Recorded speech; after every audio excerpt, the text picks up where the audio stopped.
Hi, it's Hillary.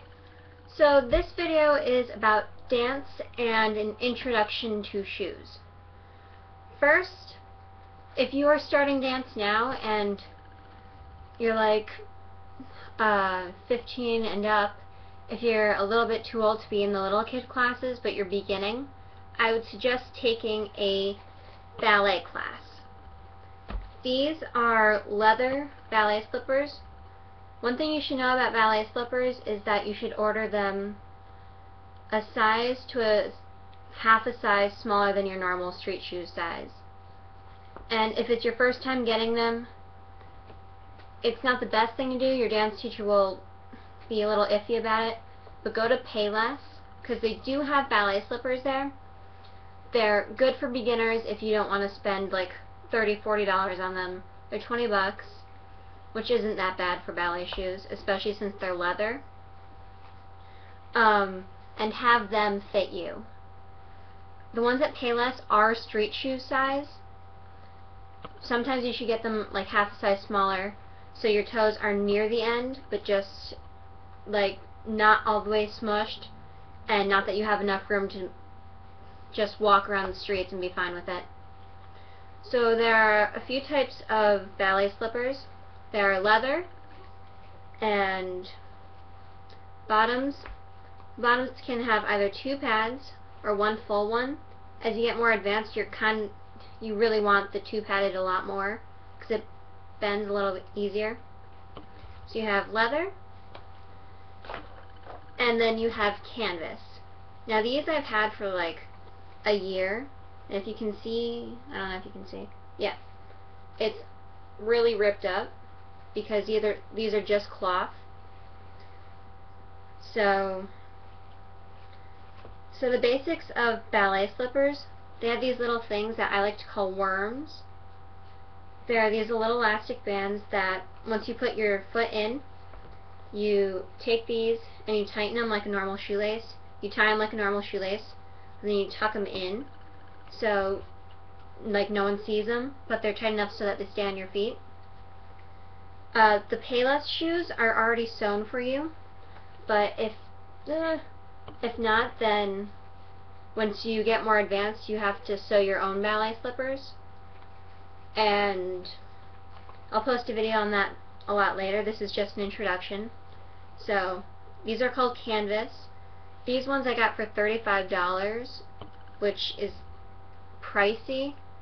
And again, I've only had these for a year and they're already messed up. So go cheap first, especially if you're not going to stick with it. After you go through ballet and you gain technique, you should move on to either jazz. These are basically like ballet slippers. They're flexible, they're easy to move in, they have 2 soles on the bottom, the heel and the toe. They're stretchy to fit however big your ankle is. These are more, I don't know how to say this, these are more like committed dancer shoes. Like these last a long time. I've had these for like 2–3 years. There are no holes in them yet, which is great. They're already broken in. It's leather in the front and in the back, and in the middle it's this stretchy material. It's not spandex, but it's close to it. So this really makes you like point your toes. Like if you mess up on something, then your teacher won't clearly see it. So jazz is what they do on Broadway. Well, what they kind of do on Broadway. It's more big, it's showy. Like, I think everyone knows jazz hands. Yay, jazz hands. So jazz shoes. So after ballet, you should either move on to jazz if you want to be on like Broadway or something, or if you're in for more technical classes, tap shoes. As you can see on the bottom, there are metal plates, and under those metal plates, right here to here, that is wood. So you get a clear-cut sound from your taps, and again, flexible once you break them in. The tap is my favorite because I get to make so much noise, and I'm not really good with moving my arms. I keep them here most of the time. I'm not the best ballerina out there. So tap is more for me, especially since I don't feel comfortable moving my arms around. It's mostly about your feet. It's about the sounds you make. So you can't cheat at tap. You can probably cheat at ballet. I know I do. Just not very good. And you can cheat at jazz. You can't cheat at tap. If you do, you're dead. And it's fast, it's quick, it's hard. But again, it's my favorite thing, and you get used to it really fast. So you have ballet, jazz, tap, and then once you get really advanced in ballet, you get point shoes, which, if you can hear that, block of wood at the bottom. And my shoe size is 7, but then they go really, really small, and these are 5, and they're kind of big on me. So you'd go like 4.5, 5. Again, get fitted by a professional. Away. Inside, you'll find the little worms again. So the same thing as ballet shoes, tie them like a normal shoe, tuck them in. You also have your ribbons, which you have to sew yourselves, and then your, whoops, that's backwards, your elastic, and then your ribbon. Your ribbon, at the end, your ballet teacher, do not go up onto point unless you have permission from your teacher. I messed up my ankle because I did not wait for permission.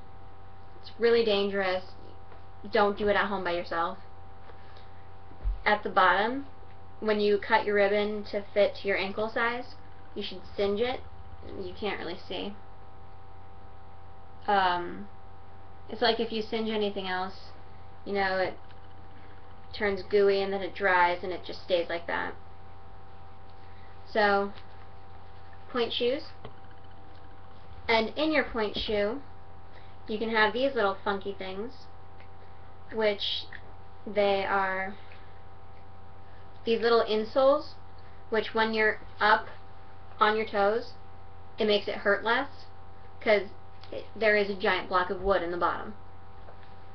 And if you're in ballet and you're like, oh yeah, I already know about point shoes, here's something that your ballet teachers probably won't tell you. If you get these little gels, on the inside you should put a little bit of baby powder in your classes, because it gets really sweaty in your shoes and then you get less of a grip and you get blisters. Baby powder, if you put a little bit in, not a whole bunch, because then it'll just turn your feet white, but just a little bit, it prevents you from getting blisters and you don't get as gross and sweaty after. So there are those. And modern dance, just bare feet. Contemporary, bare feet, or foot undies, which I don't have on me right now, but they're these little underwear things about this big. It goes over your toes and it goes halfway up your foot. So it's not on your heel, it's just on your toes, so you can do like turns and stuff. Hip-hop. Hip-hop is just normal sneakers. If you're in a dance class and you want to take hip-hop, don't bring your normal street shoes in. Buy hip-hop shoes. Buy new sneakers, because as my teacher says, the dance floor is sacred. That means it needs to be clean, especially since people are rolling around on it all the time. So you don't want to bring your dirty shoes in and just walk all over the dance floor. First, it's an inconvenience for the people who are dancing on it, and it's also an inconvenience for the people who have to clean it. Also, dance essentials. Hair should be up. Like, mine's messy all the time, but it's up. Take a bobby pin, pin your hair out of your face. Like, wear camis. Like, for girls, like, wear a normal bra and then put a sports bra over it, so you don't fall out, but at the same time your teacher won't yell at you for wearing a normal bra. Leotard tights for guys. If you're in ballet, tights, shorts, and a t-shirt, or just like clingy shorts and a t-shirt. In most dance styles, you should wear tight clothing so your teachers can help you, like see if you have a swayed back, or if you're leaning too far forward, or if your shoulders are up. Except if you're in hip-hop, because then it's just getting low, getting dirty, fun stuff. So you have introduction to shoes, basic, you need to know stuff. And again, the best order to go in is, well, personally for me, the best order I could have ever gone in was ballet, jazz, or tap. Then if you don't like jazz or tap, go on to a hip-hop class, or go on to a modern class, or an improv class, or contemporary. The last three, modern, contemporary, and improv, you can probably do in your socks, or bare feet, or foot undies. So, also another dancer's habit, hair elastics on the wrist. Your hair elastics break so often, and you need to keep your hair up. So, sorry this was a long video.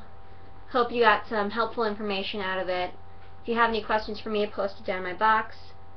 I have no problem posting websites where you can have discounts on your shoes. If you need shoes, just write a little comment down there and I can get them really cheap for you. So, yep. Thank you for watching, and go.